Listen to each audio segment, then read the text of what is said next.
Woman rescues boy on highway and discovered it was her missing son. Rebecca Williams was driving exhausted along Interstate 95 through the stretch that cut through rural Pennsylvania. The relentless rain made visibility poor, but she needed to get home. 5 years of tireless searching for her missing son had drained her energy and hope. That's when her headlights illuminated a small figure by the roadside. A soaked boy around 8 years old was walking alone in the darkness. Rebecca slammed on the brakes, pulling over onto the shoulder. As she stepped out of the car, her heart nearly stopped. Those unmistakable blue eyes like a summer sky belonged to Ethan, the son she had been searching for half a decade. "Oh my God, Ethan?" she asked, her voice trembling as the rain drenched her dark hair. The boy looked at her confused, hugging himself for warmth. "How do you know my name?" he replied, taking a step back. "I want to go home." My mom must be worried. Rebecca felt her legs weaken. What did he mean, my mom? She was his mother. But there was no time for questions.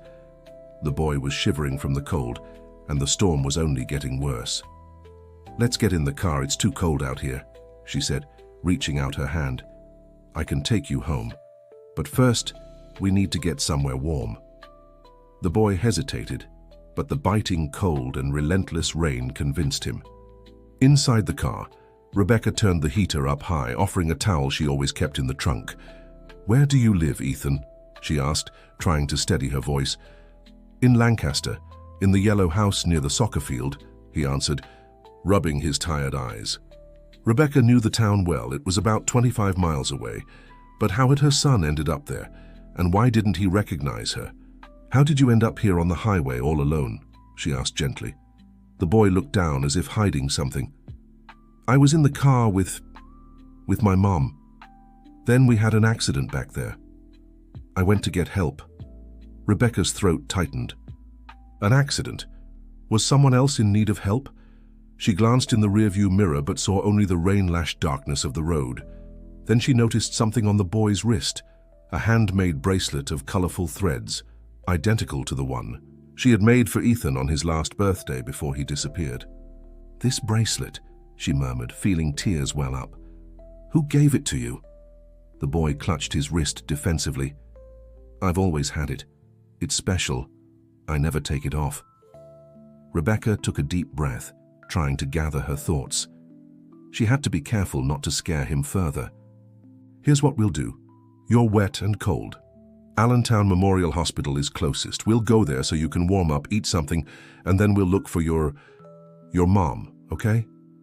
The boy nodded timidly as Rebecca tried to hide, the tears streaming down her face. She started the car, her heart pounding so hard it felt like it might leap from her chest. After 5 years of agony, her son was here, beside her, alive. But at the same time, he wasn't the same Ethan she knew. Something very strange had happened. On the way to the hospital, she stole glances at every detail of the boy, the shape of his nose, the faint freckles on his cheeks, the way he bit, his lip when nervous, just like her husband Michael used to do. "Do you like playing soccer, Ethan?" she asked, trying to make a connection. "Yeah," he replied, more relaxed. "But my mom says I'm better at chess." Rebecca smiled sadly. Her Ethan had loved chess. She had taught him herself when he was just 5. When they arrived at Allentown Memorial Hospital, the receptionist attended to them right away. Rebecca explained that she had found the boy alone on the highway and that he had mentioned an accident. It seems there really was an accident on Interstate 95, about 15 kilometers from here, the receptionist informed her after checking the system. "A woman was brought in by rescue about an hour ago." Rebecca's heart raced. "Is she okay? What does she look like?" she asked anxiously. "I don't have that information, ma'am, but the doctors are already taking care of her." "Oh," nurse approached to take Ethan for basic tests. Watching them side by side, she furrowed her brow. "Are you two related? The resemblance is striking," she remarked. Rebecca hesitated, unsure how to respond. "She found me on the road," Ethan explained. "My mum was in an accident." The nurse nodded understandingly and took the boy for his examination. Rebecca remained in the waiting room, trembling, not from cold but from anxiety. After a few agonizing minutes, She sought out the hospital's social worker. "I need to tell you something in private," Rebecca said after introducing herself. "I believe that boy is my son, Ethan Williams, who disappeared 5 years ago during a school trip to Gettysburg." The social worker, Jessica Thompson, looked at her in shock. "Are you sure about this, ma'am?" "Absolutely. I have photos, documents, everything. He has a crescent-shaped birthmark on his back near his right shoulder. You can check." Jessica made some notes. "I'll ask them to verify that during the exam. Do you have any documents for the boy?" Rebecca quickly opened her purse. She always carried Ethan's ID, his birth certificate, and a lock of his hair stored in a small envelope, items investigators had requested during the search. Meanwhile, the doctor treating Ethan checked for the birthmark Rebecca had mentioned. When he returned to the waiting room, his expression was serious. "Mrs. Williams, the boy does indeed have the birthmark you described. Physically, everything suggests he could be your son. But he clearly doesn't recognize you and insists his mother is someone else." "How is that possible?" Rebecca asked, stunned. "It could be selective amnesia, perhaps triggered by trauma, or—" The doctor hesitated. "There's a chance someone has been raising this boy as their own all these years." The doctor's words echoed in Rebecca's mind like thunder. Had someone stolen her son and raised him as theirs? "What about the woman from the accident?" she asked suddenly. The doctor checked the chart. "Diane Foster, 45, she's stable with some fractures but conscious. Said she was traveling with her son when she lost control of the car in the rain." Rebecca felt a mix of anger and relief. Anger at whoever had taken her son for 5 long years, and relief knowing he was alive and seemingly well cared for. "I want to see her," Rebecca said firmly. "I don't think that's appropriate right now," Jessica interjected. "First, we need to involve the police and verify everything legally. This is a delicate situation." "And in the meantime, what happens to my son?" Rebecca asked, distraught. "For now, he'll remain under the hospital's care. We'll run a DNA test to confirm maternity. If it's positive, we'll begin legal proceedings," the social worker explained. Just then, the nurse returned with Ethan. He seemed calmer, but his eyes searched anxiously for someone who wasn't Rebecca. "Have they found my mum? Is she okay?" he asked worriedly. Rebecca knelt to his level, fighting the urge to hug him with all her strength. "She's being taken care of by the doctors. Everything's fine," she replied gently. The boy stared at her, his piercing blue eyes as if trying to solve a puzzle. "Why were you crying when you found me?" he asked innocently. Rebecca swallowed hard. "Because you reminded me of someone very special I lost a long time ago." The answer seemed to satisfy him momentarily. The nurse suggested he rest in one of the beds while the situation was resolved. After the boy left, Rebecca collapsed into a chair, physically and emotionally exhausted. Dear listener, if you're enjoying the story, take a moment to like and especially subscribe to the channel. It helps us newcomers a lot. Now continuing. In the following hours, the hospital turned into an investigation hub. The police were called, and Detective Jack Miller took on the case personally. The disappearance of Ethan Williams had been one of the most notorious cases in the region 5 years earlier, mobilizing hundreds of volunteers and receiving extensive media coverage. "Mrs. Williams, we need to proceed carefully," the detective explained. "We can't yet say for certain that Diane Foster kidnapped your son. We need to hear her side." "5 years, Detective," Rebecca replied, her voice trembling. 5 years searching for my son in every corner of this country. And now he's here, but he doesn't recognize me. What did that woman do to him? "That's what we're going to find out," the detective assured her. "We've secured authorization for the DNA test. Preliminary results will be ready in 24 hours, given the urgency of the case." Meanwhile, in the hospital room, Ethan slept, exhausted by the day's events. Rebecca was allowed to see him, but instructed not to disturb him. She stood by the bed, watching her lost and found son. How he had grown. His hair was darker than she remembered, but his long lashes were the same ones she used to admire when he was a baby. Carefully, she took out her phone and called Robert, her current partner. They had met 2 years after Ethan's disappearance, when Rebecca had already separated from Michael. Robert had been her safe harbor during the darkest moments, when hope of finding her son had begun to fade. "Robert," she whispered into the phone, "I found Ethan." On the other end, silence was followed by a shaky breath. "My God, Rebecca! How? Where? Is he okay?" "He's fine, but—" She hesitated, looking at the sleeping boy. "He doesn't recognize me. He believes another woman is his mother." Rebecca briefly explained the situation, while Robert promised to get to the hospital as soon as possible. In the hallway, the medical team discussed Diane Foster's case. Her injuries weren't serious, a fractured arm and a few cracked ribs, but she refused to speak to the police without a lawyer present. Detective Miller obtained a court order to check her background. Diane Foster had no criminal record. She was a retired teacher, the widow of Richard Foster, who had passed away 2 years earlier. They had lived in Lancaster for only 4 years, having moved from Philadelphia. The pieces were starting to come together. Ethan's disappearance had occurred during a school trip to Gettysburg, a historic town about 2 hours from Philadelphia. At the time, investigations pointed to a possible kidnapping, but no concrete leads were ever found. The next morning, Rebecca was surprised by the arrival of Michael, her ex-husband. Someone must have told him about their son's reappearance. They hadn't seen each other in over 3 years since he moved to New York City after their messy divorce. "Where is he?" Michael asked, visibly tense. The 42-year-old man looked like he had aged a decade. His hair, once only lightly streaked with gray, was now almost completely white. "He's sleeping," Rebecca replied, keeping her voice low. "Michael, he doesn't recognize us. He thinks someone else is his mother." "How is this possible?" he asked, incredulous. "The woman who was with him had an accident on the interstate. We believe she raised him all these years." Michael clenched his fists in anger. "I want to see this woman. Now."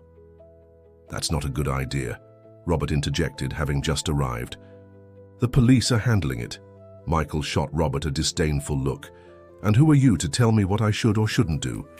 I'm someone who stood by Rebecca's side for the last 3 years while you were too busy building your new life in New York," Robert replied calmly. Rebecca stepped between them. "Stop this. What matters now is Ethan. He's confused and scared. The last thing he needs is to see adults fighting." Just then, the bedroom door opened, and Ethan appeared, rubbing his sleepy eyes. His gaze wandered over the 3 adults before settling on Michael. Something in his expression shifted, not recognition, but a kind of curiosity. "Good morning, Ethan," Rebecca said softly. "How do you feel?" "Okay," he replied, still watching Michael. "When can I see my mum?" Michael paled, hearing his son ask for another woman. He stepped forward cautiously. "Hey, champ," he said, his voice thick. "I'm a friend." Ethan nodded politely, but his attention quickly shifted to the hospital hallway. "Is my mom in that room?" he asked, pointing to where Diane was being treated. Before anyone could answer, Detective Miller appeared with Jessica, the social worker. "Good morning, everyone," the detective greeted. "Mrs. Williams, Mr. Michael, we need to speak privately." Leaving Ethan in Robert's care and with the nursing staff, Rebecca and Michael followed the detective to a small meeting room. The man's serious expression didn't bode well. "We've spoken with Mrs. Diane Foster," he began. "Her version of events is unusual." "What did she say? Did she admit to kidnapping our son?" Michael demanded impatiently. "Not exactly. According to her, her late husband, Richard Foster, found the boy lost in the parking lot of the National History Museum in Gettysburg during a trip they were taking. She claims they looked for his guardians but found no one. Since it was getting dark and the boy was very frightened, they took him to their hotel, intending to contact the police the next morning." "And why didn't they?" Rebecca asked, skeptical. The detective took a deep breath. "She claims the boy had suffered trauma. He spent the night having terrible nightmares, screaming about a bad man. The next morning, when they mentioned taking him to the police, he panicked, begging not to be sent back." "That's ridiculous," Michael exclaimed. "They're making up stories to justify a crime." "There's more," the detective continued. "According to Diane, they noticed bruises on the boy's body. They suspected abuse and, out of compassion, decided to protect him." They moved from Philadelphia to Lancaster, where no one knew them, and raised him as their own. Rebecca felt her blood boil. "Are you suggesting we mistreated our son? That's a vile lie." "I'm not suggesting anything, Mrs. Williams," the detective clarified. "Just relaying her version. Preliminary exams show no signs of recent abuse. He seems to have been well cared for all these years." "So what now?" Rebecca asked, trying to control her anger. "Are you going to believe this woman?" "The DNA test should be ready any moment," Jessica interjected. "That will confirm biological parentage. As for the rest, the family. Court judge will determine the next steps, prioritizing the child's psychological well-being." At that moment, a nurse entered the room with an envelope. "The preliminary DNA results are in," she announced, handing the document to the detective. Miller opened the envelope and read its contents. His gaze lifted to meet Rebecca and Michael's. "The DNA confirms it. Ethan is your biological son." Rebecca covered her face with her hands, crying with relief, while Michael stood frozen as, if only now truly believing they had found their son. "I want my son back immediately," Michael declared, finding his voice again. "It's not that simple," Jessica explained. "Legally, you are his parents, but psychologically the boy sees Diane as his mother. An abrupt separation could cause further trauma. We need a gradual transition with psychological support." "How long?" Rebecca asked. "I can't say for sure. Every case is unique. The judge has authorized supervised visits starting today. You can begin building a bond, but don't reveal the truth until the child's psychologist deems it appropriate." Michael punched the wall in frustration. "This is outrageous. That woman stole our son for 5 years and now we have to follow rules to get him back?" "Mr. Michael," Jessica said firmly, "I understand your frustration, but we must think of Ethan. He believes he's lived a completely different life these past 5 years. The truth must be revealed carefully." Rebecca, though equally upset, could see the logic in those words. Ethan's well-being came first. "What about her?" she asked, referring to Diane. "Will she be arrested?" "The case is under investigation," the detective replied. "If it's proven to be intentional kidnapping, yes, she'll face charges. But it's complicated. Her husband, who she claims was primarily responsible for keeping the boy, has already passed away." The conversation was interrupted by a knock at the door. It was Robert, his expression worried. "You need to come. Ethan is insisting on seeing the woman. He's very agitated." When they returned to the hallway, they found Ethan arguing with a nurse. "I want to see my mum. She needs me," he insisted, tears in his eyes. Rebecca approached, kneeling before her son. "Ethan, she's resting now. The doctors need to take care of her." "But I need to see if she's okay," he sobbed. "She's scared. Solve hospitals. Always has been ever since my dad got sick." The words struck Rebecca like a dagger. Her son spoke of another family, another life, as if she and Michael had never existed. The child psychologist, Dr. Daniel Cooper, who had been called in for the case, stepped forward. "Ethan, how about we talk for a bit?" he suggested gently. "Maybe we can find a way for you to see your mum later." The boy eyed the psychologist, suspiciously, but eventually agreed. The two walked to an activity room, leaving the adults in the hallway. "This is going to be harder than I imagined," Rebecca murmured to Robert, who hugged her comfortingly. Michael watched the scene with a mix of jealousy and sadness. That should have been him, comforting the mother of his son. But he'd lost. That right years ago, when consumed by grief over Ethan's disappearance, he turned to drinking and pushed everyone away. "I'll speak with Dr. Daniel," Jessica said. "Perhaps it's best to allow a supervised visit between Ethan and Diane. Keeping them apart will only heighten his anxiety." Rebecca felt a pang of jealousy, imagining her son calling another woman Mom. But she nodded. Jessica was right. Forcing a sudden separation would only make Ethan suffer more. As they waited, Robert suggested they go to the hospital cafeteria. "You both need to eat. It's been a tough few hours." Rebecca reluctantly agreed, but Michael refused. "I'll stay here. I want to be there when my son finishes his session with the psychologist." On the way to the diner, Robert held Rebecca's hand. "How are you really feeling?" he asked, concerned. "I don't even know how to say," she replied with a sigh. "It's a mix of joy, anger, fear, For years, I imagined what it would be like to see my son again. In my dreams, he'd run into my arms calling my name. Reality is so different. Robert gently squeezed her hand. He'll remember, Rebecca. Maybe not today or tomorrow, but he will. The bond between mother and child doesn't just disappear. And what if I never get my son back completely? What if he always sees that woman as his real mother? Robert had no answer for that. Instead, he simply held her in silence, letting her shed the tears she'd held back for so long. Meanwhile, in the activity room, Dr. Daniel was talking with Ethan as they drew together. "Do you like drawing?" the psychologist asked. "I do," Ethan answered, focused on his sketch. "My mom always says I have talent." "What else do you like to do?" "Play chess," he replied quickly. "My dad taught me before he went to heaven." Daniel noticed the hesitation. "Do you miss your dad?" Ethan nodded without looking up. "From the paper. A lot. He was cool. He took me fishing by the river and taught me about the stars." "And your mom? What's she like?" The boy's face lit up. "She's the best mom in the world. She makes chocolate cake every Sunday and tells me stories before bed. Even when she's tired, she never yells at me." Daniel jotted down some notes. "Ethan, do you remember anything before living with this mom and dad?" The boy stopped drawing, furrowing his brow as if trying to reach distant memories. "Sometimes I have weird dreams," he finally said, "about another house, other people. But my mom says they're just dreams." "What kind of dreams?" "A big house with a blue swing in the backyard, and a woman with long hair who cries a lot." He hesitated. "Like that lady who found me on the road."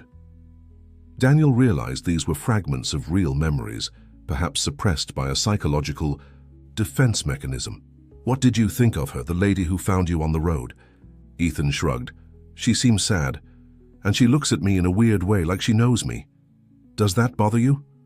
"No," he answered honestly. "It's just strange." He looked up. "Can I see my mom now?" Daniel knew he had to give in at some point. Forced separation could do more harm than good at this early stage. "I'll see what I can do," he promised.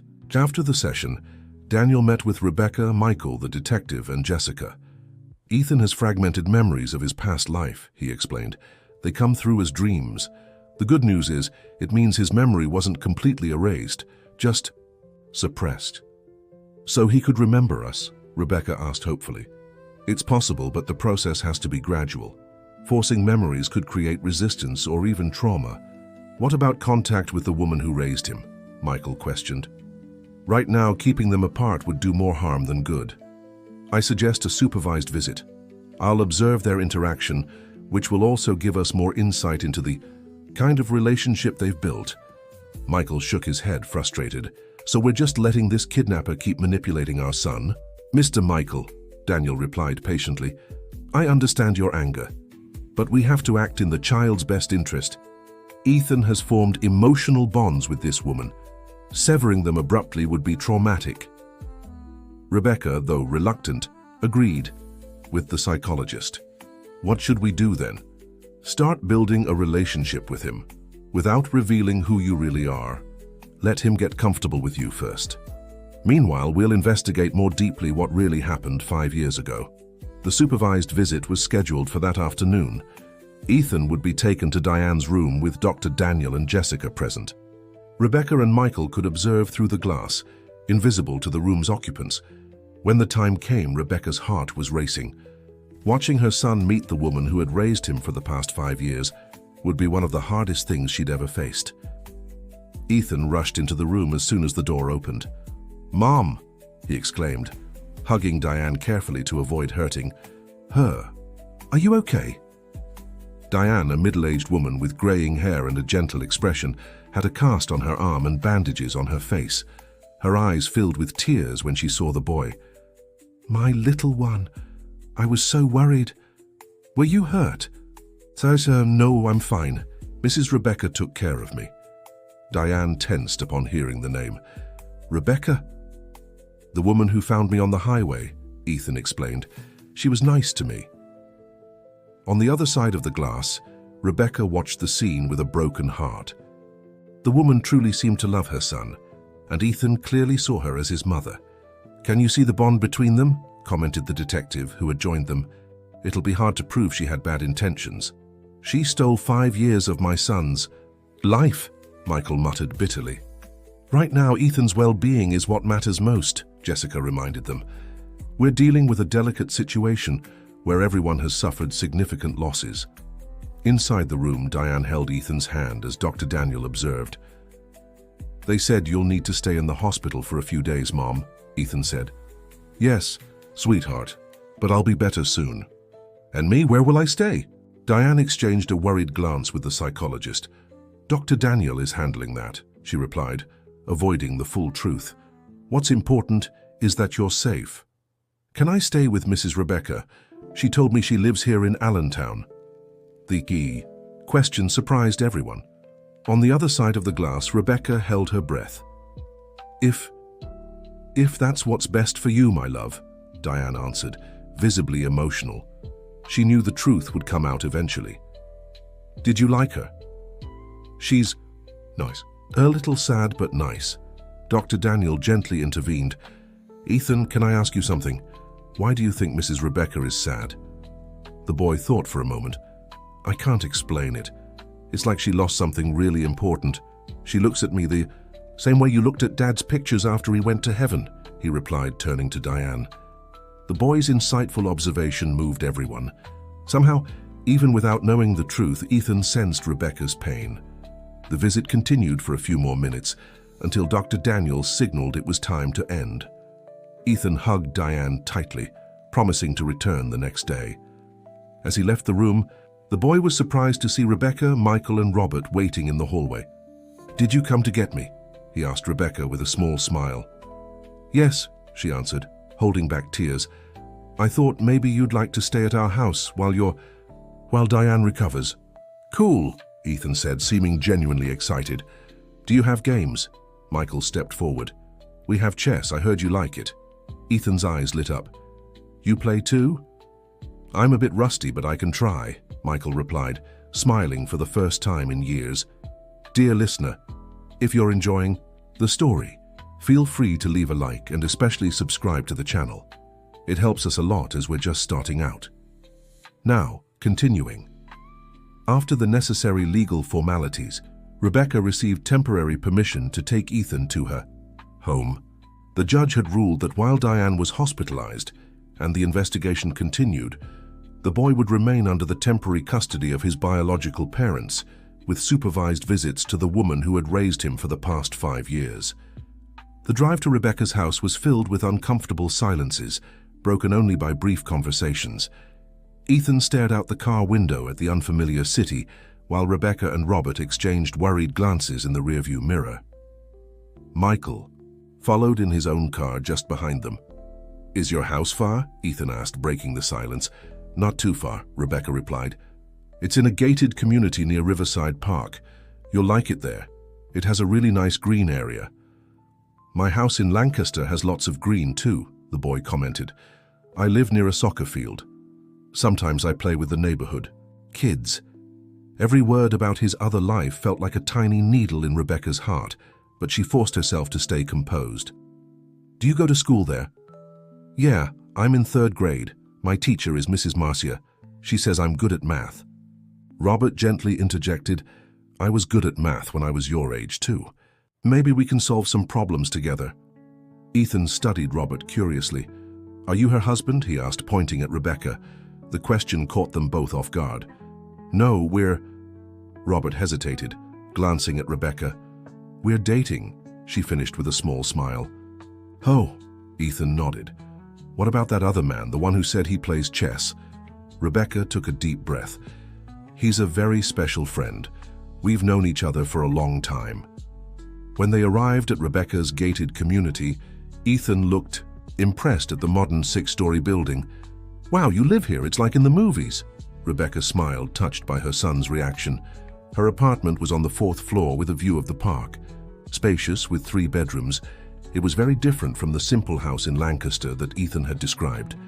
"Shall we go in?" Rebecca invited, as Robert grabbed the small backpack the hospital had provided with some basic items for the boy. Michael joined them in the lobby. There was obvious tension between him and Robert, but both made an effort to hide it in front of Ethan. "This apartment is so cool," the boy exclaimed as he stepped inside, running to the balcony. "You can see the whole park from here." Rebecca watched her son's every reaction, searching for any sign of recognition. After all, this had been his home for the first 3 years of his life, but Ethan explored everything as if he'd never been there before. "Where will I sleep?" he asked after wandering through the living room. Rebecca felt a lump in her throat. His room was exactly as she'd left it 5 years ago. She'd never had the heart to change anything, always believing her son would return one day. "I have a room ready for you," she said, leading him down the hallway. When she opened the door, Rebecca's heart pounded. The room had blue star-patterned wallpaper, a race car-shaped bed, and shelves filled with toys and children's books. Everything was a little outdated for an 8-year-old boy. It was the room of a 3-year-old. Ethan stepped in slowly, his eyes taking in every detail. For a moment, Rebecca thought she saw something in his gaze. Not exactly recognition, but a kind of familiarity, like déjà vu. "Do you like it?" she asked anxiously. "It's cool," he replied, walking over to the toy shelf. He picked up a small stuffed dinosaur, examining it closely. "It looks like Chompers." "Chompers?" Rebecca asked, confused. "My stuffed dinosaur. I've had him forever. Mum says he's my lucky charm." Rebecca exchanged a meaningful glance with Michael. "That was Chompers, Ethan's favorite dinosaur when he was little. The fact that he had a similar toy at the other house seemed more than just a coincidence." "Well, you can rest a bit if you'd like," Rebecca suggested. "I'll make us something to eat." "Can I explore the room more?" "Of course. Make yourself at home." Leaving Ethan in the room, Rebecca, Michael, and Robert headed to the kitchen. Once they were far enough not to be overheard, Michael blurted out, "Did you see how he looked at the dinosaur?" He remembers, Rebecca. On some level, he remembers. "Let's not jump to conclusions," Robert cautioned. "Dr. Daniel said the process would be gradual. We need to give it time." Michael shot Robert an annoyed look. "With all due respect, you're not his father. You don't know what we're feeling." Rebecca stepped in before the argument escalated. "Please, not now. Ethan needs stability. The last 24 hours have been confusing enough for him." As they prepared a snack, Rebecca's phone rang. It was Detective Jack Miller. "Mrs. Williams, we have news. We accessed the financial records of Richard and Diane Foster. In the first few months after Ethan's disappearance, there was suspicious activity. They sold their house in Philadelphia below market value and bought the property in Lancaster in cash." "Doesn't that prove they planned it all?" Rebecca asked hopefully. "Not necessarily, but it raises suspicions. The rush to move, the secrecy in the transactions. We'll keep investigating. Diane insists her husband found the boy abandoned and they decided to protect him. And do you believe that?" "Our job isn't to believe, Mrs. Williams. It's to find evidence. For now, focus on reconnecting with your son. Leave the investigation to us." After hanging up, Rebecca relayed the conversation to Michael and Robert. The tension in the air was palpable. "I need to get back to the office," Michael said, checking his watch. "I said it would be a short absence. I'll be back tonight to play chess with Ethan like I promised." "Are you sure you can't stay?" Rebecca asked. "We just brought him home." "I have an important video conference. I can't postpone it." He hesitated. "Besides, you seem to have enough help here." The pointed remark toward Robert didn't go unnoticed. After Michael left, Robert hugged Rebecca. "He's still processing all this. Don't take it personally." "That's not what worries me," she replied. "It's Ethan. He finally has his father around and Michael puts work first, just like before." In the room, Ethan had found an old photo album in one of the dresser drawers. Sitting on the floor, he slowly flipped through the pages, staring at pictures of a family that felt strangely familiar, but he couldn't consciously recognize. In one photo, a little boy around 3 years old smiled in Rebecca's lap, while Michael hugged them. They were at a beach, and the boy wore a blue hat with little boat designs. Ethan touched the image, feeling an odd connection to that smiling child. Rebecca entered with a sandwich and a glass of juice, surprised to see Ethan with the album. "I found this in the drawer," he said quickly, as if afraid he'd done something wrong. "Can I look?" "Of course," Rebecca replied, sitting beside him on the floor. "These are my family photos." Ethan pointed to the picture he'd been studying. "This boy looks like me." Rebecca's heart raced. It was an opportunity, but she had to be careful, just as Dr. Daniel had advised. "Yes, there's a resemblance," she agreed, keeping her voice neutral. "What do you think?" Ethan examined the photo closer. "Who is he?" Rebecca hesitated for just a second. "He's my son." "You have a son?" Ethan asked, surprised. "Where is he?" The innocent question pierced Rebecca's heart like an arrow. "He got lost from me a long time ago." "What? Do you mean got lost?" "We were separated. I looked for him for so long." Ethan looked at her with his big blue eyes, full of childlike empathy. "Is that why you look sad?" Rebecca nodded, unable to speak past the lump in her throat. "I'm sorry," said Ethan, placing his small hand over hers. "I hope you find him." "I hope so too," she replied, fighting back tears. They spent the next few minutes flipping through the photo album together. Rebecca answered Ethan's questions carefully, not revealing the full truth but planting small seeds she hoped would one day bloom into recovered memories. Robert called them for a snack, and the afternoon passed relatively peacefully. Ethan watched cartoons on TV, occasionally mentioning that he used to watch them at home with Diane too. Every mention of his other life was painful for Rebecca, but she understood it was his reality for now. By late afternoon, Dr. Daniel called to check in. He found a photo album, Rebecca told him. He noticed the resemblance to the boy in the pictures, but hasn't made the connection yet. "That's natural," the psychologist explained. "The human brain has powerful defense mechanisms, but the fact he was drawn to the album is a good sign. Keep allowing these natural discoveries without pushing." "How long do we have to keep the truth from him?" Rebecca asked, anguished. "There's no set timeline, Mrs. Williams. Every case is unique. I'll monitor his progress during our sessions. Once I feel he's ready, we'll start introducing the truth gradually." After hanging up, Rebecca found Ethan and Robert playing a video game in the living room. The boy laughed brightly, and for a moment he seemed like just a normal kid, free from the weight of hidden trauma. That evening, as promised, Michael returned to play chess with Ethan. The boy showed impressive skill for his age. "My dad taught me when I was 5, Ethan explained. Michael tried to hide the pain of hearing his son refer to another man as Dad. "You play really well," he praised. "I'm sure your dad would be proud." "He passed away last year," said Ethan, moving a pawn. "My mom says he watches over me from heaven." Michael glanced at Rebecca, who was observing from a nearby armchair, her gaze a mix of compassion and jealousy. "I'm so sorry," Michael replied sincerely. "Losing someone we love is very hard." "Have you lost someone?" Ethan asked, looking up from the board. "Yes," Michael answered, his voice tight. "I lost my son. One day he was there and the next gone." Ethan seemed deeply moved by the answer. "Like that boy in the photos? Rebecca's son?"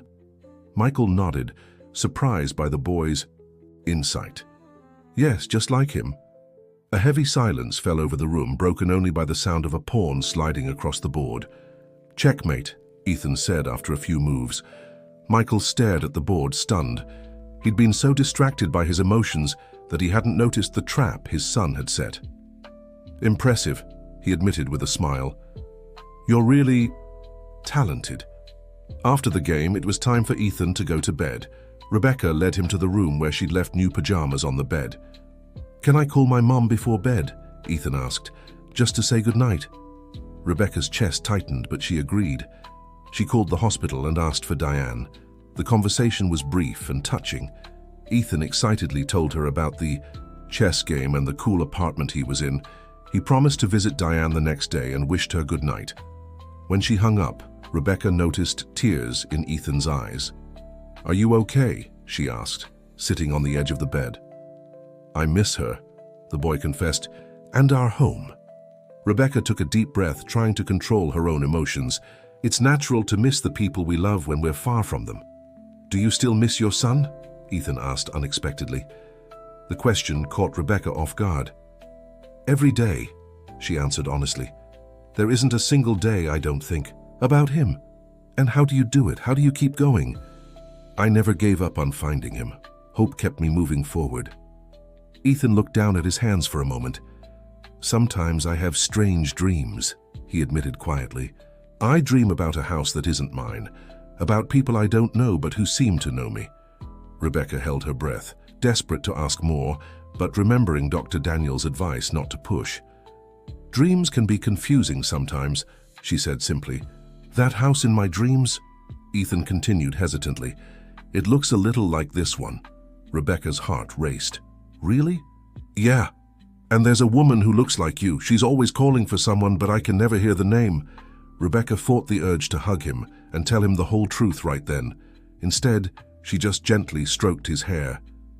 Maybe one day those dreams will make more sense, she said. For now, it's time to rest. Tomorrow's another day.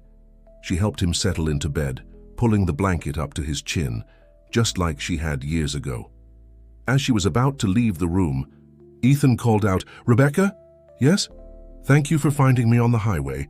Silent tears rolled down Rebecca's face as she softly closed the door. In the hallway, she found Michael, who had apparently overheard part of the conversation. "He's remembering," Michael whispered. "The dreams, their memories trying to surface." "We need to be patient," Rebecca replied, wiping her tears. "Pushing him will only push him away."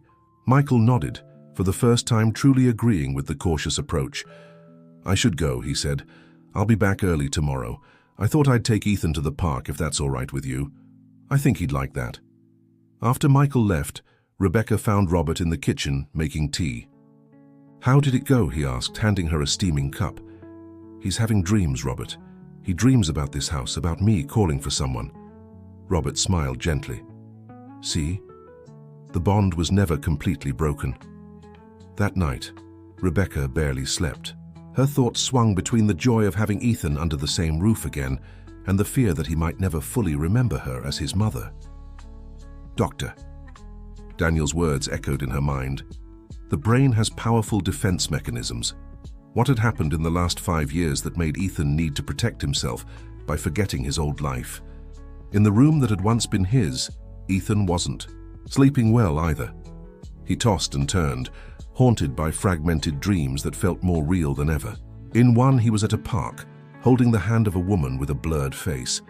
Suddenly, the hand disappeared and he was alone, surrounded by strangers. He woke with a start, his heart pounding. He looked around, trying to orient himself in the dim light of the rocket-shaped lamp. Something about this room, this house, stirred him in a way he couldn't explain. Quietly, he got up and went to the shelf where he'd left the photo album. He opened it again in the faint lamplight and found the picture that had intrigued him earlier. The boy in Rebecca's arms, wearing the little blue sailor hat. That's when he noticed something he hadn't seen before. On the wrist of the boy in the photo, there was a colorful bracelet very similar to the one he himself wore. He touched his own wrist, where the handmade bracelet made of colorful threads rested. "I've always had it," was what he always said when someone asked about it. But where did it really come from? He turned the page of the album and found more. Photos, the same boy at different ages, as a baby taking his first steps playing in a kiddie pool. In all of them, Rebecca and Michael appeared, smiling, proud, a happy family. Feeling suddenly uncomfortable, he closed the album and put it back in the drawer. He returned to bed, pulling the blanket up to his chin. Fragmented dreams visited him again, but this time there was a new element, the colorful bracelet connecting the boy in the photos to himself. The next morning, Rebecca woke to the aroma of fresh coffee. Surprised, she found Robert in the kitchen preparing breakfast. "Good morning," he smiled. "I thought you both deserved a special breakfast." "You're amazing," Rebecca hugged him gratefully. "Is Ethan awake yet?" "Not yet. I'll check on him." Rebecca walked quietly to Ethan's bedroom door and opened it slowly. She was surprised to find him awake, sitting on the bed with the photo album open on his lap. "Good morning," she said softly. Ethan looked up, a serious expression on his young face. "This bracelet," he said, pointing to one of the photos and then to his own wrist. "It's the same, isn't it?" Rebecca hesitated, her heart racing. This was a crucial moment, and she knew she needed to be honest but cautious. "It does look very similar," she replied. "How is that possible?" Ethan asked, confused. "Mom said I've always had this bracelet, that it was special." Rebecca sat on the edge of the bed, keeping a respectful distance. "Ethan, sometimes things happen that are hard to understand, especially for children. Adults try to protect kids from truths that might be painful." The boy stared at her intently, his blue eyes full of unspoken questions. "That boy in the photos," he began hesitantly. "He's your son who went missing, isn't he?" "Yes," Rebecca answered gently, "and he looks a lot like me." "Yes, he does." Ethan slowly closed the album, as if processing all the implications was too much for him at that moment. "Robert made a special breakfast for us," Rebecca said, gently changing the subject. "Are you hungry?" Ethan nodded, seeming relieved by the shift in topic. As he stood up, something fell from between the album's pages, a small, yellowed newspaper clipping. Rebecca picked it up, immediately recognizing what it was. It was the news report about Ethan's disappearance, with his school photo and the headline, "3-year-old boy goes missing during school trip to Gettysburg." Ethan looked at the clipping, and his eyes widened at the photo. "That's me," he said, more as a statement than a question. Rebecca felt the world spin around her. This wasn't the planned moment for the revelation. This wasn't how Dr. Daniel had advised it should happen. But it was happening, and she had to handle it the best she could. "Ethan," she began, choosing her words carefully, "there are many things we need to talk about, complicated things that might be hard to understand. But the most important thing you need to know is that I never stopped looking for you, not for a single day." The boy stared at her, stunned, trying to process what this meant. "So, you're..." Rebecca felt tears streaming down her face. "I'm your birth mother, Ethan. You disappeared when you were 3 during a school trip. We searched for you everywhere for 5 years. Ethan took a step back, visibly shaken. "But, Mom, Diane, she took care of you all those years," Rebecca confirmed. "And I know you love her very much." The boy seemed on the verge of tears, confused and scared. "I want to see Mom. Diane," he said, his voice trembling. "Of course," Rebecca agreed, though her heart broke hearing her son still call another woman Mom. "We'll visit her today, as promised. But first, how about we have breakfast and talk more about this? Or we can just eat and save this conversation for later, if you prefer." Ethan nodded, seemingly grateful for the option to postpone the difficult discussion. Together they went to the kitchen, where Robert was waiting with pancakes, fruit, and hot chocolate. "Good morning, champ," Robert greeted, trying to keep the mood light. Rebecca exchanged a meaningful glance with him, silently signaling that something important had happened. Robert immediately understood not to ask questions right then. Breakfast passed in tense silence, occasionally broken by trivial comments about the weather or the food. Ethan ate little, lost in his own thoughts. After the meal, Rebecca called Dr. Daniel, briefly explaining what had happened. The psychologist promised to come to the apartment right away. "Try not to go into too much detail before I get there," he advised. "This is a delicate moment that needs to be handled very carefully." When Dr. Daniel arrived, he found Ethan sitting on the living room sofa, absently flipping through a magazine. Rebecca and Robert waited anxiously in the kitchen. "Hello, Ethan," the psychologist greeted, sitting in the armchair near the sofa. "Rebecca told me you made an important discovery today." The boy looked up, his expression serious beyond his years. "She says she's my mom," he replied simply. "My real mom." "And how do you feel about that?" Daniel asked gently. Ethan shrugged, but his tear-filled eyes betrayed his emotions. "I don't know, it's confusing. I have a mom, Mom Diane, and now there's her too. I understand it's a lot to process. You know, our minds sometimes block memories that are hard to deal with, especially when we're very young." "You mean I forgot her on purpose?" Ethan asked. "Not exactly on purpose. It's more like a protection mechanism. When things happen that are hard to understand or accept, our minds sometimes help by creating a new story, one that's easier to live with." Ethan thought about that for a moment. "I have dreams about a house like this one, and about a woman who looks like Rebecca. Those dreams might be memories trying to come back, the psychologist explained. Now that you're here in a familiar place, those memories find a way to surface. But I don't want to forget Mom Diane, Ethan said, his voice breaking. She took care of me, she loves me.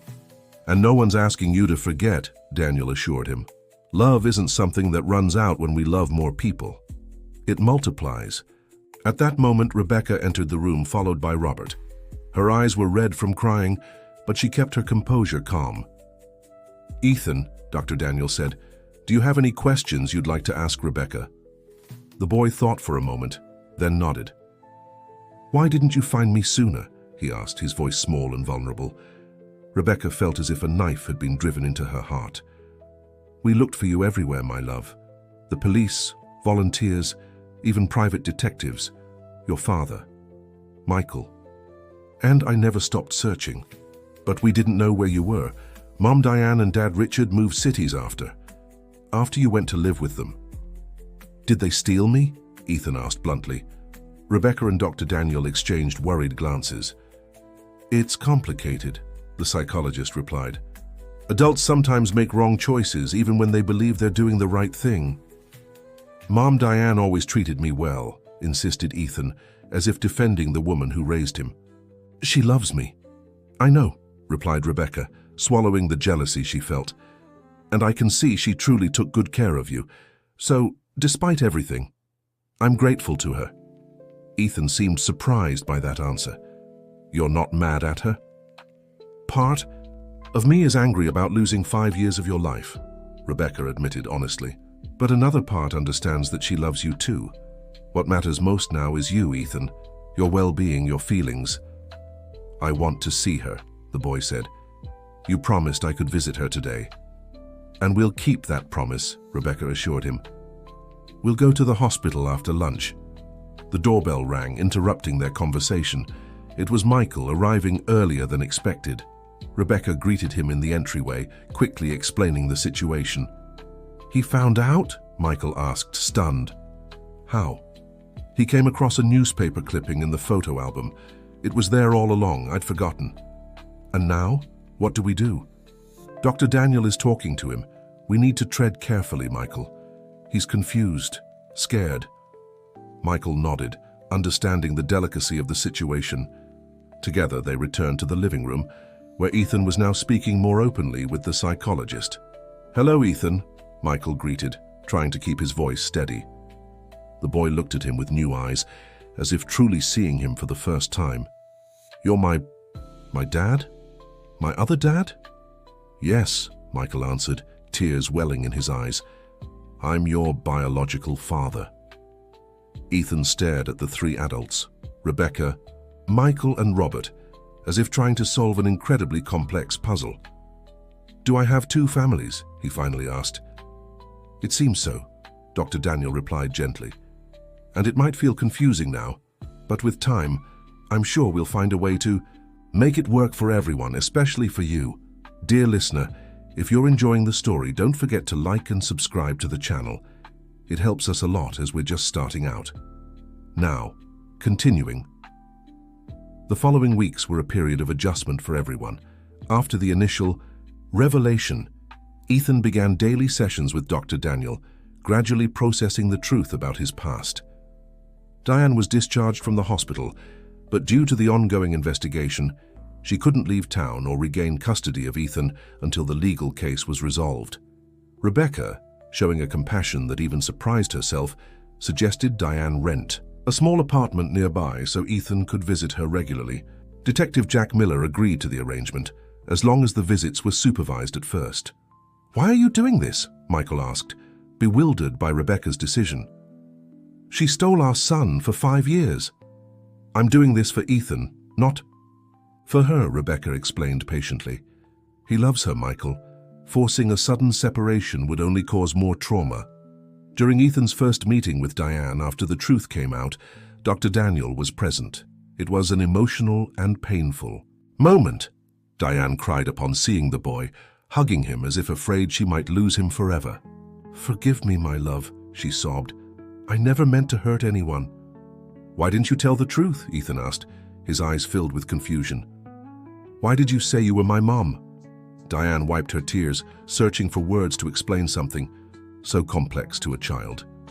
"Your dad, Richard, found you lost that day in Gettysburg. You were so scared, crying.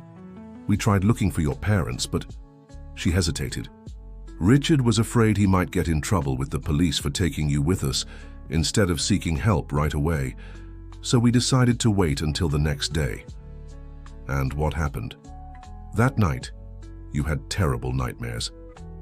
She was calling out for someone, but we couldn't understand who. "The next morning, when we mentioned taking you to the police, you panicked. You seemed terrified at the idea." "Why?" asked Ethan, confused. "Are you afraid of the police?" Diane exchanged a look with Dr. Daniel before continuing. "We're not entirely sure. We thought perhaps you associated the police with something frightening. As the days passed, you started calling me Mom. You seem to have forgotten your previous life. Richard decided it was a sign that we should protect you. So you stole me," concluded Ethan, his voice small but direct. Diane closed her eyes, her tears flowing freely. "Yes," she finally admitted. "It was wrong, and there's no excuse for what we did. But I want you to know we loved you deeply, Ethan. Never, not for a single moment, were you mistreated or unloved." Ethan remained silent for a long while, absorbing this difficult truth. "Can I still visit you?" he finally asked. "That depends on your real parents and the judge," replied Diane, looking uncertainly at Dr. Daniel. "Rebecca has already agreed to regular visits," the psychologist informed. "She understands you're important to Ethan." Diane seemed genuinely surprised. "After everything I did, she's putting Ethan's well-being first." The meeting continued for some time, with Diane sharing stories of the years they'd spent together. For Ethan, it was like trying to reconcile two different lives, two separate identities that now needed to somehow coexist. When the visit ended and it was time to leave, Ethan hugged Diane tightly. "I'll come back soon," he promised.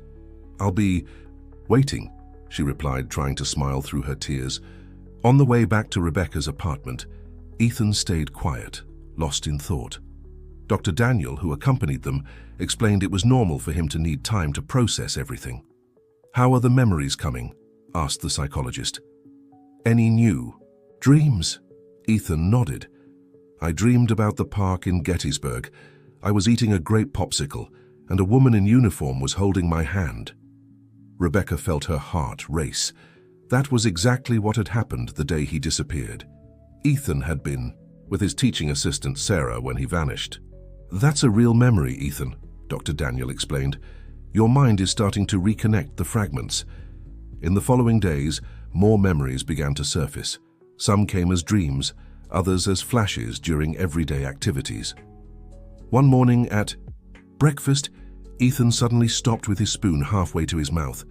"The swing," he said, looking at Rebecca. "It was blue with yellow ropes. It was under the oak tree in the backyard of the old house." Tears welled in Rebecca's eyes. "Yes, exactly like that. You loved that swing. Your father built it for your 3rd birthday." Little by little, Ethan was reconstructing his lost past, piecing together the puzzle of who he truly was.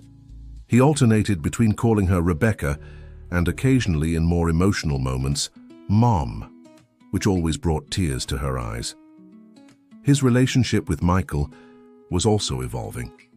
He now spent weekends at Rebecca's apartment, dedicating all his time to reconnecting with his son. They played chess, went to the park, built model airplanes together.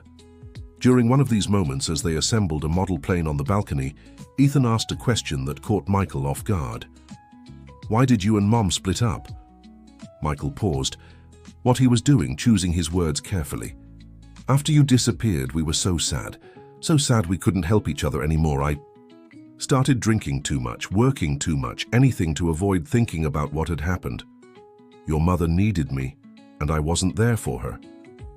"So it was my fault?" asked Ethan, his blue eyes filled with worry.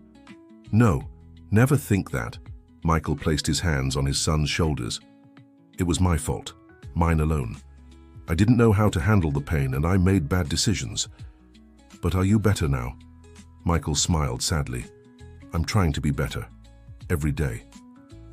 Alongside the family reconnection, the investigation into Ethan's disappearance continued. Detective Miller found evidence that Richard Foster had indeed purchased tickets to Philadelphia on the day Ethan went missing, corroborating part of Diane's story.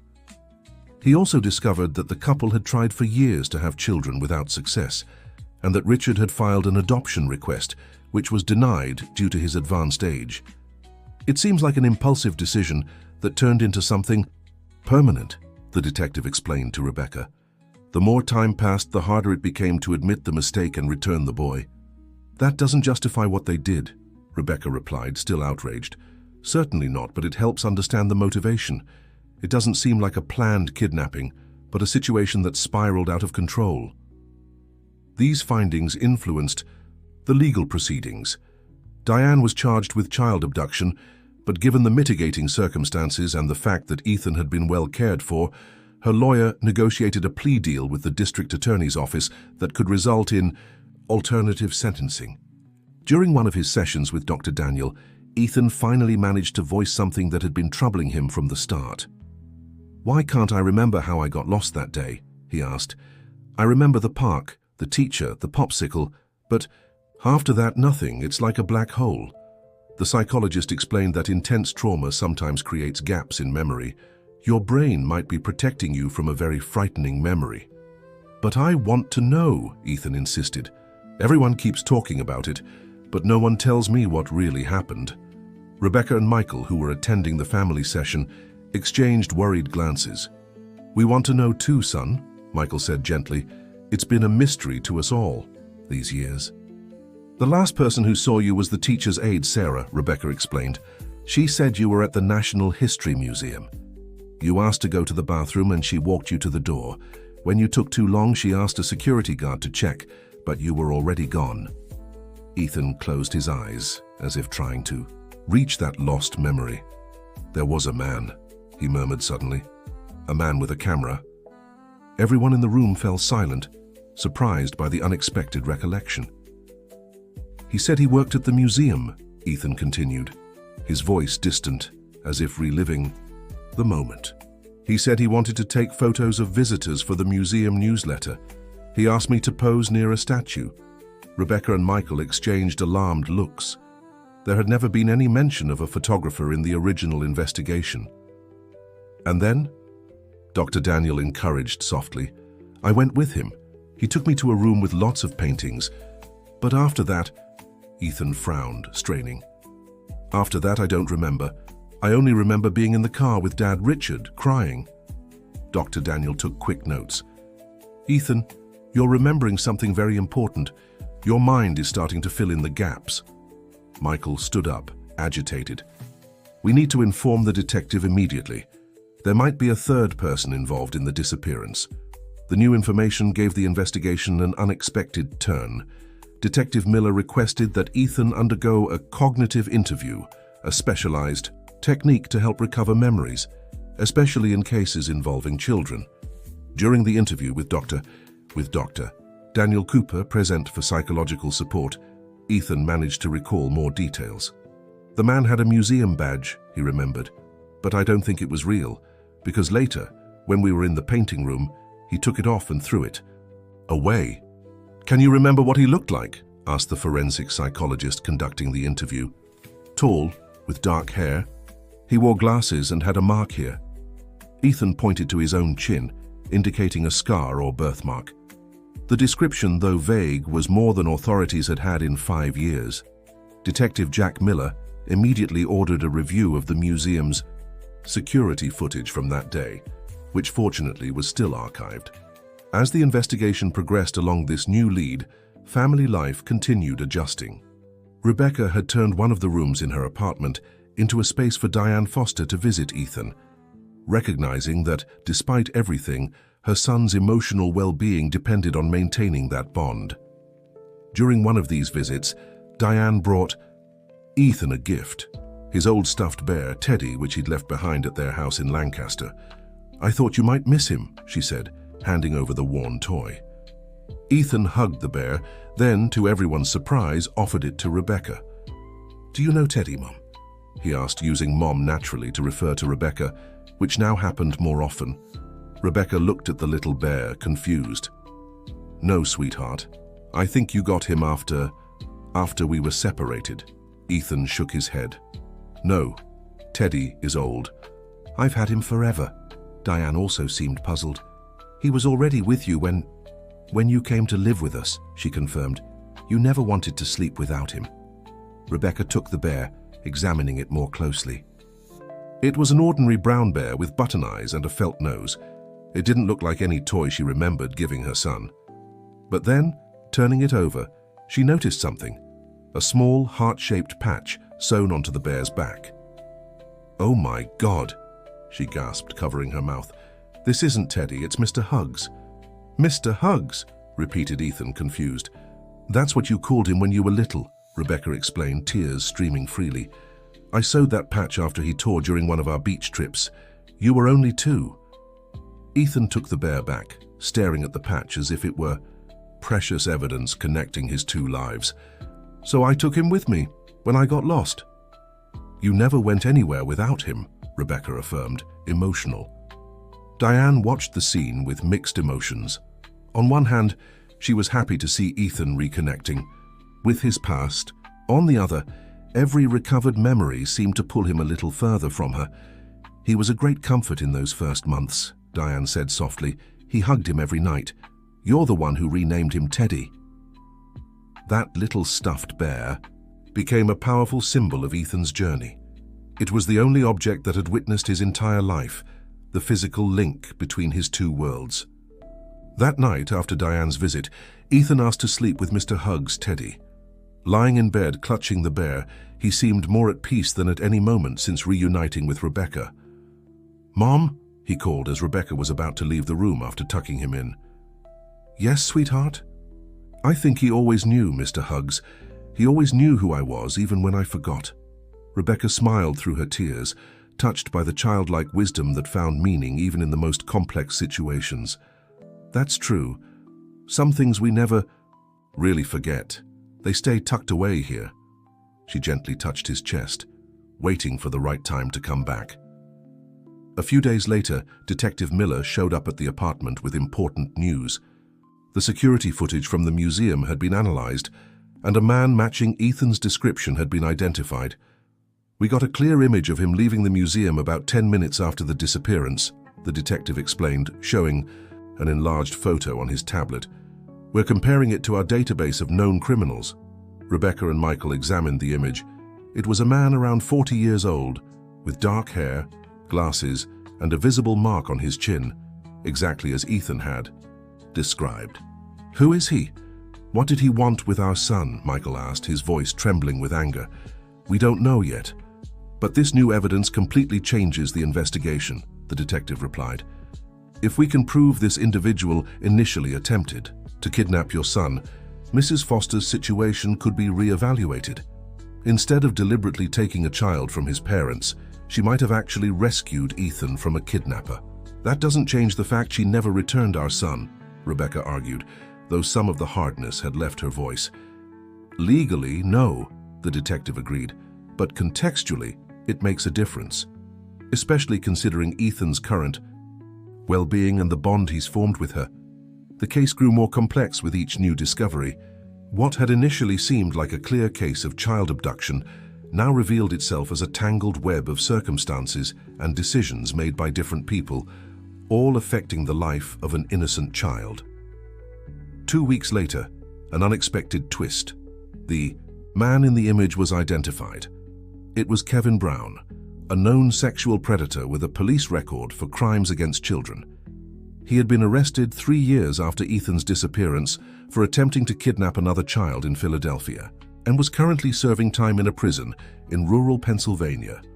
Detective Miller arranged an interview with the criminal, accompanied by a district attorney. Kevin initially denied any involvement in Ethan's case, but when confronted with the security footage and the boy's detailed description, he finally confessed. "I took him to the restoration room where there were no cameras," he admitted coldly.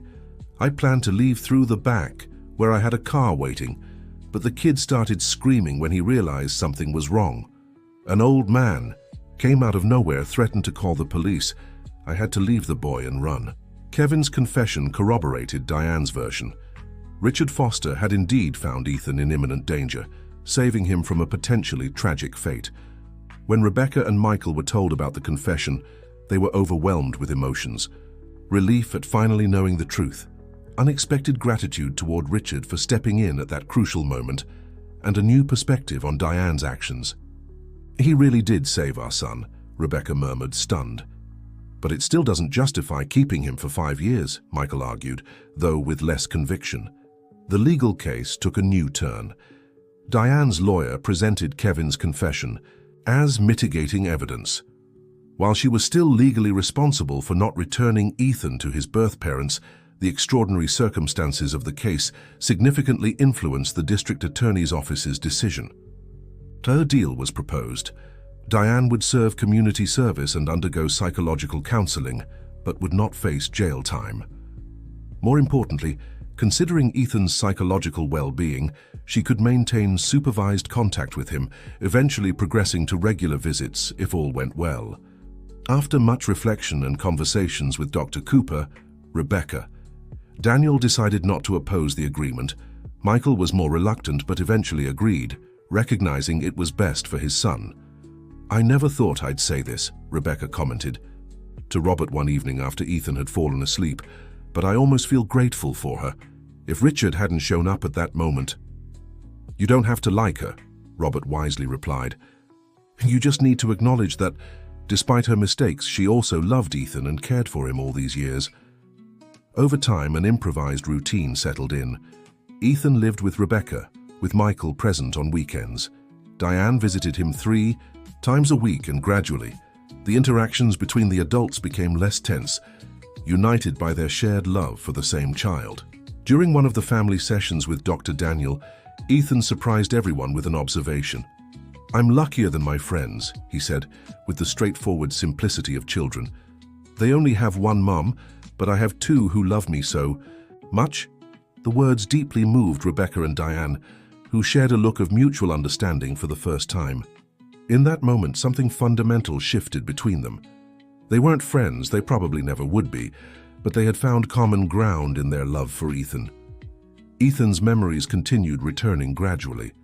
Some were happy, playing, with his parents in the park, family Christmases, bedtime stories. Others were harder, the scary day at the museum, the confusion and fear of being with strangers. Dr. Daniel helped him process them all, weaving them into a coherent narrative. That made sense for an 8-year-old. 6 months after the reunion on the interstate, Rebecca organized a small celebration in the apartment. It wasn't a birthday or a specific date, just an acknowledgement of how far they'd come and a hopeful look toward the future. Ethan, Rebecca, Michael, Robert, and Diane were there, along with Dr. Daniel and social worker Jessica, who had become important parts of their family journey. The living room, decorated with blue balloons, Ethan's favorite color, had an air of cautious truce. Diane had brought a chocolate cake, Ethan's beloved specialty, while Rebecca prepared assorted snacks. Michael brought a special gift, a new chessboard with hand-carved wooden pieces. "For our Saturday games," he explained, as Ethan admired the detailed pieces. The boy, now more comfortable with his rebuilt identity, moved among the adults with an ease that surprised everyone. He called Rebecca Mom, Diane Mom D, a nickname he'd created to distinguish them, and seemed to finally find balance between his 2 worlds. "I'd like to make a toast," Rebecca announced, raising her glass of juice. They'd opted for an alcohol-free celebration because of Ethan. "To new beginnings and the unexpected paths life takes us on." Everyone raised their glasses, even Diane, who just months ago would have been unlikely to join such a gesture. "And to family," Ethan added unexpectedly, looking around at the adults. "My big family." Dr. Daniel smiled, pleased with the boy's progress. Therapy was working, helping Ethan merge his 2 life stories without feeling torn or guilty. After the cake was cut and served, Ethan pulled Diane and Rebecca aside. "I want to show you something," he said, pulling a folded paper from his pocket. It was a drawing in colored markers, showing several figures holding hands. "This is my family now." In the drawing, Ethan had placed himself in the center, holding hands with Rebecca on one side and Diane on the other. Michael, Robert, and even Dr. Daniel and Jessica appeared, all united in a protective circle around the boy. "It's beautiful, my love," said Rebecca, moved. "Perfect," agreed Diane, with tears in her eyes. In that simple moment, something solidified between the two women. It wasn't friendship nor complete forgiveness, but a mutual understanding and respect for the role each played in the life of that child they both loved in different ways, yet equally deeply. Later that night, after the guests had left and Ethan was asleep, Rebecca and Robert sat on the apartment balcony watching the city lights. "I never imagined we'd get here," Rebecca confessed. "When I found him on that road, soaked by the rain, I just wanted to take him home and never let him out of my sight. The idea of sharing motherhood with the woman who kept him from me for 5 years seemed absurd. You did what was best for Ethan, not what was easiest for you," Robert replied, holding her hand. "That's true love." Rebecca smiled, resting, her head on his shoulder. "You know, yesterday he surprised me with a question." "What?" "He asked if you were going to be his father too, like Michael. He said he likes it when you help him with his math homework." Robert was visibly moved. "And what did you say?" "That it depended on you and him and time, that families come in many different shapes, and what matters is the love between people." Robert kissed Rebecca's forehead gently. "A wise answer. I've learned so much these past months, about patience, forgiveness, and what really matters." Meanwhile, in the apartment Diane had rented just a few blocks away, she too reflected on the unexpected journey life had taken her on. Angdai. On her bedroom wall was a copy of the drawing Ethan had made. He'd insisted on making 2 versions, so both mothers could have one. The phone rang, interrupting her thoughts. It was her lawyer with news about the case. "Mrs. Foster, the judge accepted the proposed agreement. It's 960 hours of community service to be completed over 2 years, along with weekly psychological counseling. But most importantly, the visitation arrangement has been officially approved." A tremendous weight lifted from Diane's shoulders. The fear of losing all contact with Ethan had been her greatest anguish these past months. "Thank you," she replied, her voice trembling. "And Richard, will his name be tarnished?" "Unfortunately, the case had to be recorded with all the details, including your late husband's role. But the mitigating circumstances are also in the record, the fact that he may have saved the boy from a worse fate." After hanging up, Diane opened an old box where she kept Richard's personal belongings.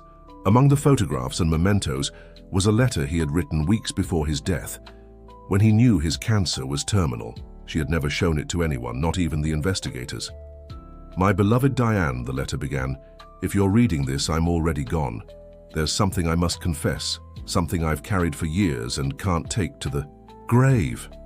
The letter continued, detailing how Richard had seen a suspicious man taking Ethan to a restricted area of the museum in Gettysburg, how he had intervened when he realized something was wrong, how in the panic of the moment, with the boy terrified and the criminal fleeing, he had made the impulsive decision to take Ethan with him.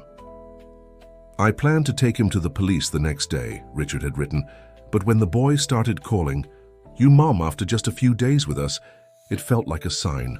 We had tried so hard to have our own child. I convinced myself it was fate, that we were saving him from a possibly neglectful family that had left him vulnerable to predators." The letter ended with a plea for forgiveness and a request that Diane, after her death, do the right thing, no matter the personal consequences. A tear fell onto the yellowed paper. Diane had found the letter 2 weeks after Richard's passing, but the fear of losing Ethan had stopped her from acting on her husband's final wish. It was only after the accident on the highway, when she had nearly lost her own life, that she found the courage to let the truth come out. The following morning, the investigations into Kevin Brown, the man who had tried to kidnap Ethan at the museum, brought disturbing new discoveries. Detective Miller called Rebecca and Michael in for a private meeting. "We found evidence in his home linking Kevin to a child trafficking ring," the detective explained, his expression grave. "Several other children who went missing over the last 10 years may have been victims of the same scheme." Rebecca felt a chill run down her spine. as she imagined what might have happened to Ethan if Richard Foster hadn't intervened that fateful day in Gettysburg. "Did he mention others involved?" Michael asked, tense. "We're still taking statements, but we've already identified at least 3 accomplices. The investigation has expanded nationwide." That revelation cast a new light on the entire situation. As misguided as Richard and Diane's decision to keep Ethan had been, there was a real chance they had actually saved him from a terrible fate. On the way home, Rebecca called Diane, something she had never done willingly before. "We need to talk," she said as soon as Diane answered. "In person." Hours later, the 2 women sat across from each other at the park diner while Ethan played. On the playground under Robert's watchful eye, far enough away that he couldn't overhear, Rebecca recounted what she had learned about Kevin and the trafficking ring, watching as Diane's face paled with understanding. "Richard really did save him," Diane murmured almost to herself. "Yes," Rebecca agreed, taking a deep breath. "But that doesn't justify keeping my son from me for 5 years, Diane. You should have gone to the police, reported what happened." "I know," Diane replied, her head bowed. "There's no excuse, only explanations. Richard convinced himself we were protecting Ethan, and after a while I believed it too." She hesitated before continuing. "There's something you don't know, something I've never told anyone, not even the investigators." With trembling hands, Diane pulled Richard's letter from her bag and handed it to Rebecca. As she read, Rebecca rode a roller coaster of emotions: anger, disbelief, reluctant understanding, and finally, a strange sort of gratitude. "Why didn't you show this before?" she asked, returning the letter. "Fear," Diane admitted honestly. "Fear of losing Ethan completely. Fear of prison. Fear of people's judgment. I only found the courage after the accident when I realized Ethan would need to know the truth no matter what happened to me." Rebecca studied the woman across from her, seeing beyond the kidnapper she had imagined for so long. Now she saw an imperfect person who had made terrible choices out of complex motivations: love, fear, guilt, the desire to protect. "I can't say I fully forgive you," Rebecca finally said. "Those 5 years, I'll never get them back. Here's first steps at school, birthday parties, so many lost moments. But I understand better now, and for Ethan's sake, we need to move forward." Diane nodded, grateful for the small measure of understanding, even if it wasn't full forgiveness. "He's lucky to have you as a mother," she said sincerely. "Lucky to have come back to you. He's lucky to have both of us," Rebecca replied, surprising herself with the words. In the months that followed, their family dynamic continued to evolve. Michael, who had initially kept his distance from Diane, gradually began to accept her presence in Ethan's life, especially after learning the contents of Richard's letter. The revelation about the child trafficking ring and the role Richard had unwittingly played in saving Ethan had shifted his perspective.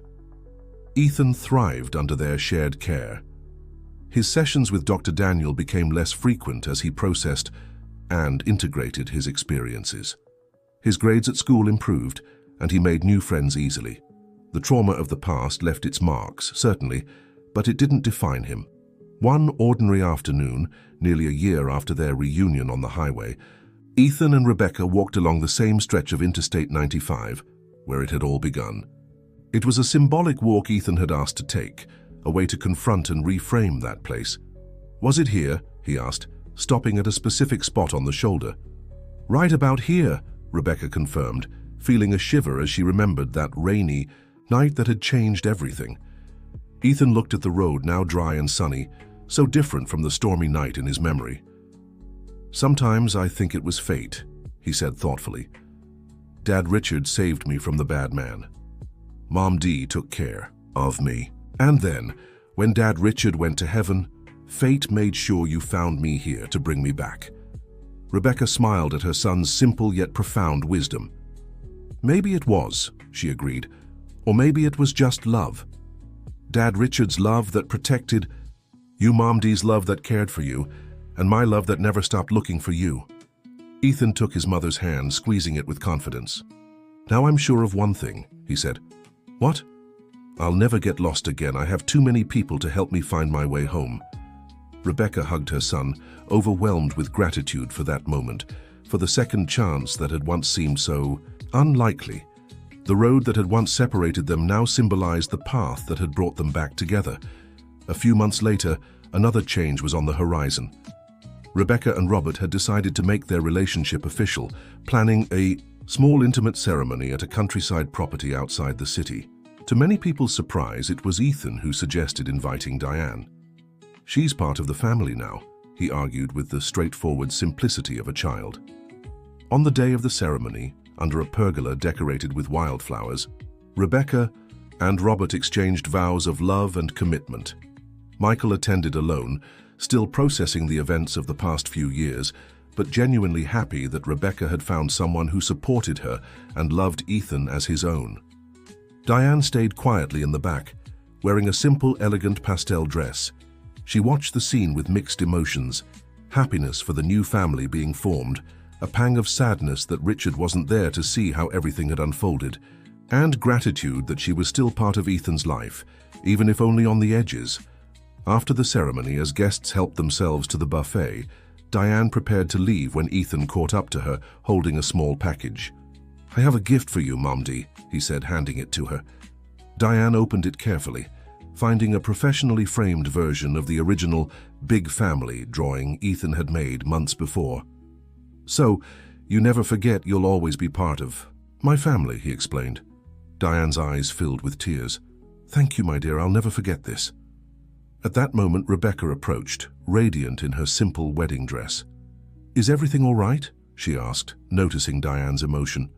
"Everything is perfect," Diane replied, showing Ethan's gift.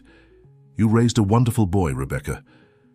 "We both had a hand in that," Rebecca answered, surprising Diane with the acknowledgement. "In different ways, at different times. But we both loved him. And that's what matters in the end, isn't it?" Ethan looked at them both with a satisfied smile, as if he had gotten exactly what he wanted. His two mothers, no longer in conflict, but in a respectful truce, united by their love for him. Later, as the party wound down and the sun began to set on the horizon, Ethan climbed a small hill on the farm's property, accompanied by Rebecca, Michael, Robert, and Diane. The unlikely group stood together, watching the sky turn shades of orange and pink. "I think I finally understand," Ethan said suddenly. "Understand what?" Rebecca asked. "Why all of this happened? Dad Richard once told me that bad things sometimes happen, so we can recognize the good. I lost you." He looked at Rebecca and Michael. "And it was so sad. But I found Mom Dee and Dad Richard, and they loved me. And now I have all of you. And Robert too." The adults exchanged glances, moved by the boy's insight. "Sometimes children are wiser than we are," Robert remarked softly. "It's not the circumstances that define our lives, but how we respond to them," added Michael, who had learned that lesson the hard way through his own choices after his son's disappearance. Diane smiled faintly, feeling, perhaps for the first time, truly part of the group, no longer as an intruder or antagonist, but as someone who, despite past mistakes, had contributed to this family's extraordinary journey. And Rebecca, watching her son hand in hand with Michael and Robert, felt a peace she had never imagined possible during the dark days of her search. The family they had built wasn't conventional. It was fragmented, patched together, with visible scars from past traumas. But it was real, resilient, and above all, founded on a love that had survived the harshest of circumstances. A love that, like the road that once separated them, now connected them all, paving the way for a future none of them could have predicted, but one that, in some mysterious way, felt exactly as it should be. The end. And you, what would you do in Rebecca's place? Could you forgive someone who kept your child away for so many years? Share your thoughts in the comments, and don't forget to subscribe for more heartwarming stories that make us reflect on the power of love and forgiveness.